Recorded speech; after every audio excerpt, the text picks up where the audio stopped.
قبل البدء لا تنسوا الاشتراك في القناة والضغط على زر الإعجاب والصلاة على النبي. يواجه الجزائري يوسف عطال ظهير نيس خطر الغياب عن منتخب الجزائر خلال نهائيات كأس أفريقيا التي ستحتضنها كوديفوار بداية العام المقبل.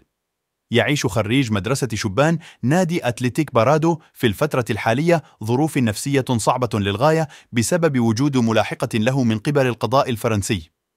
وابتعد اللاعب الجزائري عن أجواء المنافسات في الدوري الفرنسي خلال الأسابيع الأخيرة، وذلك على خلفية الاتهامات التي وجهت له بسبب نشره لبعض التعليقات عبر حسابه بمواقع التواصل الاجتماعي إنستغرام. وكان المدعي العام في مدينة نيس الفرنسية طالب بسجن عطال لفترة 10 أشهر مع إيقاف التنفيذ، بجانب توقيع غرامة مالية عليه بقيمة 45 ألف يورو.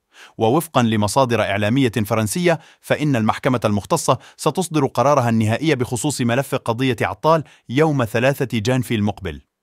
وفي انتظار إصدار الحكم النهائي سيكون عطال ممنوعا من مغادرة فرنسا، وبالتالي سيغيب عن المرحلة الأولى من تحضيرات منتخب الجزائر لنهائيات كأس أفريقيا.